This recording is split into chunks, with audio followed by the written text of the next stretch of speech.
Folha de São Paulo, questionando de uma forma muito inteligente isso que a gente está vivendo hoje em 2020. E aí, por fim, só comentar sobre a matéria da Rosana Pinheiro Machado, né, a socióloga, que escreve a sua coluna no Intercept Brasil, e ela fez uma provocação entrevistando um especialista em tecnologia, né, que preferiu ficar no anonimato por razões como aquela do cara que está por trás do Sleeping Giants Brasil, por ter medo mesmo efetivamente de como a extrema-direita se comporta.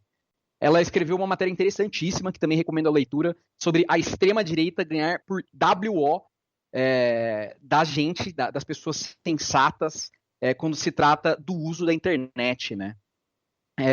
Da mescla entre tecnologia e política que define essa nossa disputa ideológica entre direita e esquerda nas redes sociais, que basicamente, apesar de não serem acessíveis para literalmente 100% das pessoas, hoje assumiu um papel demográfico importante e está nas casas da grande maioria da população. Por mais que você não seja uma pessoa que tem condições básicas, você acaba tendo um celular e um acesso à internet para poder se integrar na discussão social, né? Porque hoje em dia a internet está cada vez mais absoluta, cada vez mais vinculada ao nosso dia a dia. E aí o último monitoramento realizado pela equipe desse entrevistado pela Rosana analisou que 2.513 grupos de WhatsApp bolsonaristas têm 93.886 usuários e mais de 5 milhões de mensagens conspiracionistas sobre a Covid-19 desde fevereiro.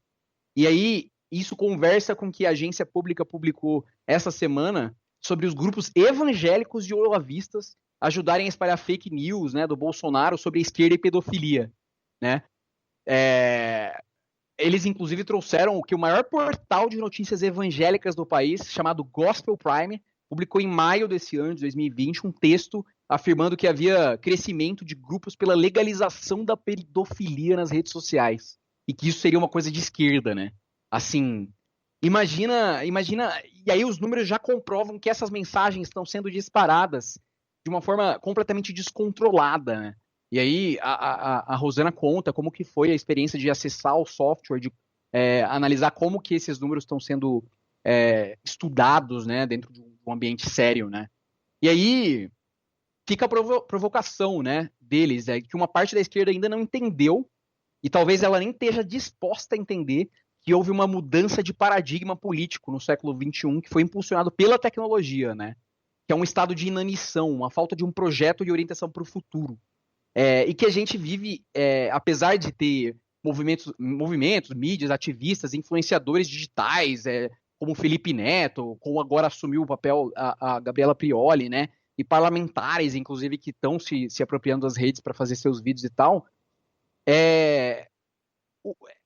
a gente precisa reconhecer que esses esforços de jogar o jogo sem ser igual da forma deles, eu não estou falando para usar fake news, mas para usar de uma metodologia que alcance mais o pobre, mais as pessoas, né, que estão sendo todos os dias bombardeadas de forma gratuita e extremamente ágil,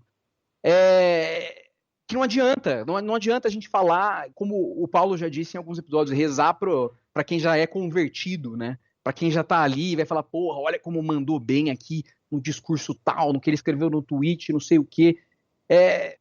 Porque parece que a gente tá com uma falta de liderança, né? Assim, como a gente sempre vem falando. Acreditar que se a gente ganhar uma eleição em 2022, que eu acho extremamente difícil de acontecer, sendo bem honesto, né? Muito por conta do que a gente já vem falando da construção da candidatura do Sérgio Moro, viabilizado pela Rede Globo, né? A maior mídia do país incontestável, e até o bolsonarismo está sofrendo com isso, né? Porque nem todas as audiências das outras emissoras somadas bate a da Rede Globo. A Rede Globo ganha de quem está transmitindo futebol nesse país, né?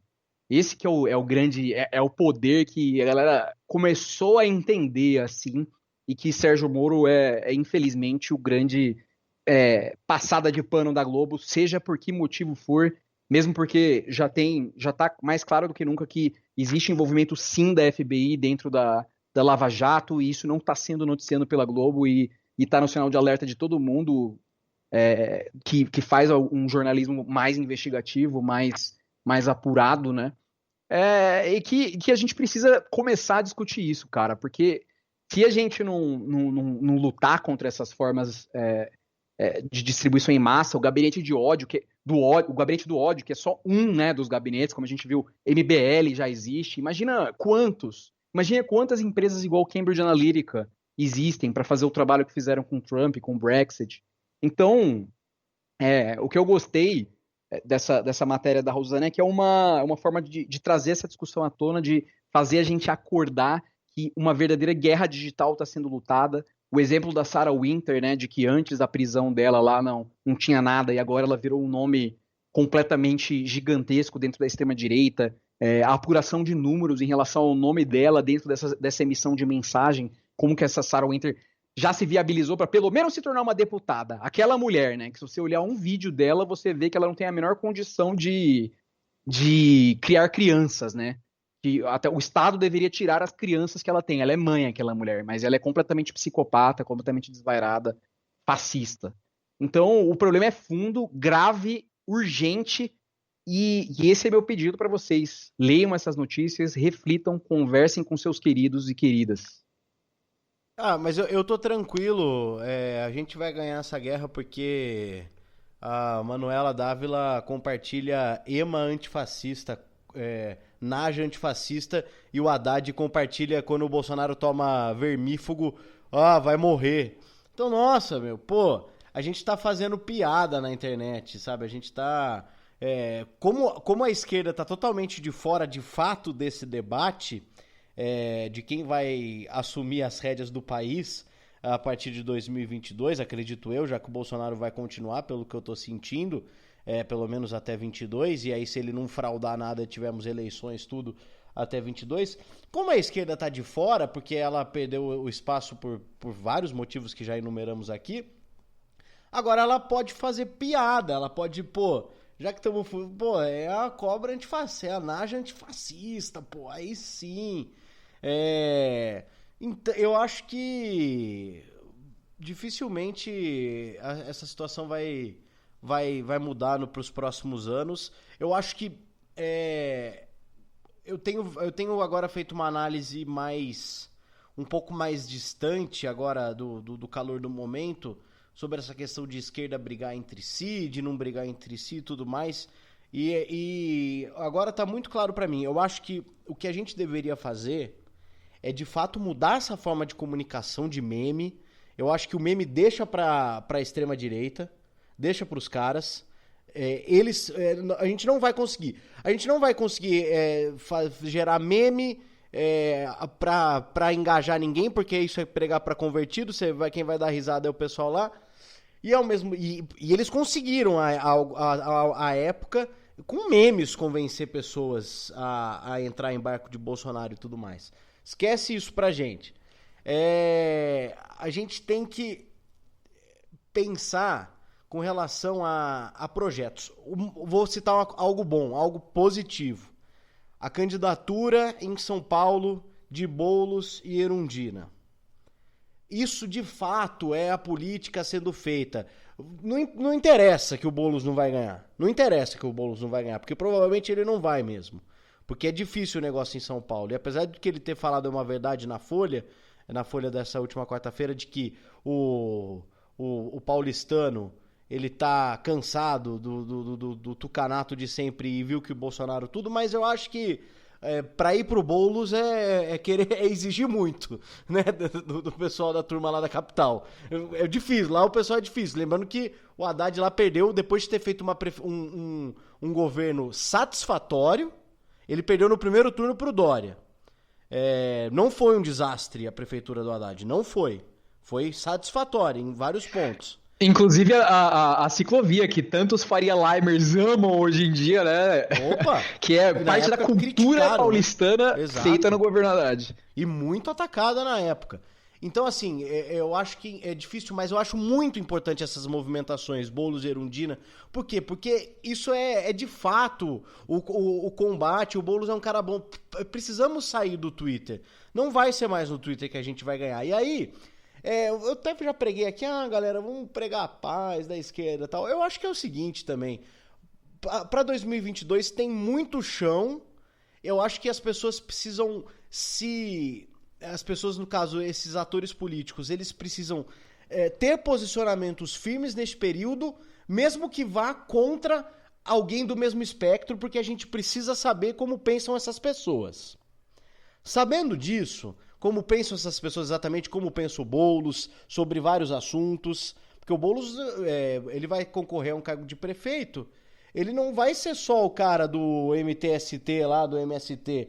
A gente precisa saber o que o Boulos pensa a respeito de N assuntos que dizem relação a uma cidade, a um município. Então é importante esse tipo de posicionamento para quê? Para a gente começar a saber como pensam, como vão agir essas figuras no cenário. E aí, só para fechar com relação a isso, vai pensar em frente ampla? Sabe quando tem que pensar em frente ampla? Se a gente chegar no segundo turno da eleição em 2022. Por quê? Porque vai ser um candidato que vai ter se viabilizado ao longo desses anos em posições que dizem respeito a ele e ao partido que ele representa, e quem vai mais mobilizar até o primeiro turno para colocar no segundo turno. Precisamos ter competência de gerar um nome que possa chegar no segundo turno. Se a gente ficar com essa coisa de ficar produzindo só meme de naja daqui, naja de lá, de piadinha daqui, de piadinha de lá, ninguém vai se viabilizar para um segundo turno. E não adianta, então, fazer frente ampla para absolutamente nada. Frente ampla é para um segundo turno. Aí sim, por que o Bolsonaro é o presidente? Porque não tivemos uma frente ampla no segundo turno em 2018. E aí, porque o Ciro foi para Paris, porque não sei, porque o FHC não jamais torceria o nariz para assumir voto no PT, entre outras coisas. Agora, serviu de lição? Que então se coloque em prática em 2022. Por agora, gente, ficar discutindo, eu já falei aqui que não tem que brigar tudo, mas no fim das contas, eu acho que o que as pessoas precisam fazer é sair do Twitter. E aí envolve parar de brigar, envolve ações, envolve candidaturas fortes como a do Boulos, envolve se discutir candidaturas fortes como no Rio de Janeiro, né? De ter uma avaliação de quem vai lançar e de quem não vai lançar. Por exemplo, beleza, o PT quer lançar o Tato em São Paulo para ter 1% dos votos? Vamos lançar. Não, mas precisa discutir a questão do Haddad. Seria importante o Haddad não... Aí é uma outra questão. Eu não acho que uma candidatura... não, mas... Pô, se tem o nome do Haddad no PT forte, ele topar sair para prefeito de São Paulo, mesmo que o Boulos queira sair com a Erundina, não tem problema. Não tem problema. Desde que essas pessoas saiam do Twitter e parem de ficar com um ema de não sei que lá das quantas. Então, assim, pra mim é essa que tem que ser a estratégia. Não ficar, mas o Gilmar Tato sair, azar do PT agora. O Haddad, o PT tem o direito. E se o PT consegue movimentar 30%, como eu já falei aqui, pra colocar num segundo turno, eles que lutem, os outros que lutem, pra então mobilizar 30% pra conseguir pra um segundo turno e aí sim conseguir um apoio do PT. Pô, inverte a lógica então, cara. Inverte a lógica, vai pra rua. Sai do Twitter e vai pra rua, acabou. Posso fazer só umas considerações finais? Pode, à vontade. E fechar? O programa é seu e eu peço desculpa por ter falado em algumas horas.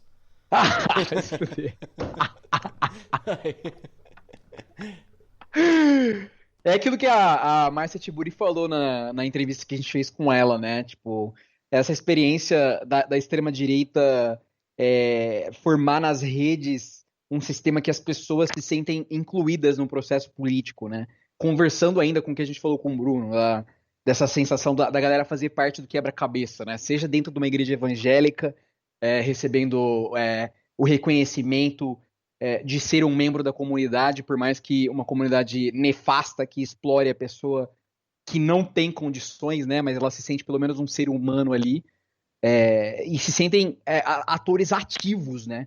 Eles agentes do que eles estão fazendo dentro da extrema-direita, nesse ecossistema bolsonarista, né? Nessa coisa de, porra, tô dentro disso aqui pelo menos e a gente não tá, como esquerda, entendendo esse fenômeno, né? De como se reaproximar dessas pessoas, que, como eu concordo com você, indo pra rua, ampliando a discussão e trazendo esse tipo de discussão do Coronga que não deveria ser considerado complexa e nem evoluída, nem nada, pro popular, né? Pra conversa de bebedouro mesmo, pra discussão do que está acontecendo com nossas vidas, porque se as coisas continuarem rumando sem esse controle, né, nesse absurdo, na base do meme,